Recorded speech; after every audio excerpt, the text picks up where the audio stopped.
So here I just wanted to show an example of and give you a bit more understanding of the principle of neurographical line. So let me first make a distinction between learned art and a natural inner art, or culture versus nature. And why is that important? So in learned art, cultural art, we study and copy so that we are able to repeat, reproduce, and teach somebody. So that's important for industrial or scalable approach. So, however, we also have a bionic way of drawing that we can't explain or repeat or reproduce even our own drawings, because it is unique to us and in the moment. So that's why we don't use straight lines like this or perfect geometric shapes in NeuroGraphica. First of all, because our brain does not respond to them in the same way as to these bionic, unique lines drawn in a moment. So it's important because in NeuroGraphica, we always draw with a specific intention in mind, aiming to initiate transformation at the subconscious level, and in particular, relating to the inquiry or intention we're drawing. So whatever we draw, it always has a meaning to us. So for example, if I drew a house here, everybody could see it's a house, everybody and people can learn, and I can teach how to draw that house specifically, and I could reproduce this house multiple times. Now, in this situation, I could say that this also represents a house. However, I cannot reproduce this exact same, and I cannot replicate or copy or teach someone else. So this is something unique in the moment, meaningful in that specific moment, and for me specifically, what I was feeling, thinking, and what my perception was in this specific moment. So this is the difference of neurographic drawing versus some other art drawing. And now if you want to take, if you didn't draw with me, you can use the same page. If not, then take a clean page so that we'll actually practice the neurographic line itself. So first of all, the definition of neurographical line, it has a definition because it's a patented proprietary way of drawing, is that it's a line that goes anywhere other than where we expect it to see. And it does not repeat itself in any portion of its length. So let me repeat again, neurographical line is the line that goes anywhere other than where we expect it to see, and it does not repeat itself in any portion of its length. Secondly, we draw the line with a conscious resistance to an automatic intuitive flow. So for example, if I let go my arm go, I might draw something like this, or I might draw something like this, and then I keep like repeating the same thing. So that's a stereotypical way of thinking, doing, behaving, and also drawing as well, if we let it go intuitively. Just like, oh, I want to see here, I want to go there. So this is not, this kind of drawing, intuitive drawing, does not produce necessarily transformation that we want. We want to break those stereotypes, change the embedded patterns. And the way to do that is when you draw a line, and as I said, each line is meaningful because we attach specific meaning. We just learning now the technique, so we'll add the meaning later. But the technique goes that we apply a little bit of pivoting, resisting to going where we would want to go, and pivoting it to slightly somewhere else other than where we expect it to go. And this is really important, little distinction that I'd like you to practice with me. So take also, if you haven't been drawing so far, take a marker and a paper, and let's say do it very, very slowly. So for example, put your pen down or marker down and make one move to anywhere other than where you would want it to go naturally. So let's say if I wanted to go this way, I resist and pivot this way. Now, if I wanted to go up, I want to go maybe slightly sideways. And keep doing this against your natural course of the direction that you would want to naturally go. Keep changing slightly and feel how it's resonating in your body. Do a few of these lines, like these kind of jaggedy squared lines. For now, we're just practicing.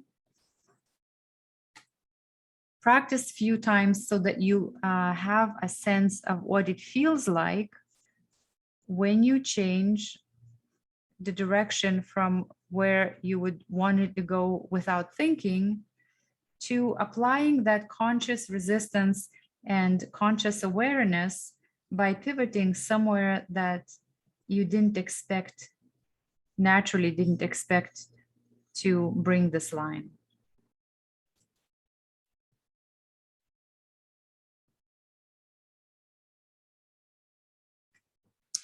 And now let's repeat the same line now without stopping, in the natural way, and without these jaggedy corners, without these sharp turns. So make it flow like a river, like a lava. But in that flow, always be mindful of pivoting so the line has this natural way of going in a kind of a very unique way. At the beginning, it might seem a little bit confusing, maybe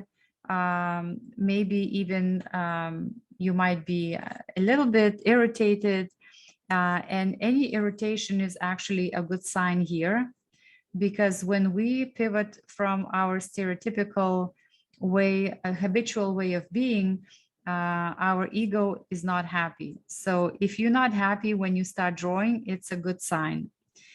And we will have to deal with that somehow in the drawing, but any transformation or changes are not happy, typically not happy things for our ego, our subconscious, and things like that. So try and practice this line on maybe 1 or 2 or 3 pages, whatever it takes you to actually have the line flow and feel that you're doing it with conscious awareness of not letting it just go, but also pivoting from your intuitive automatic way.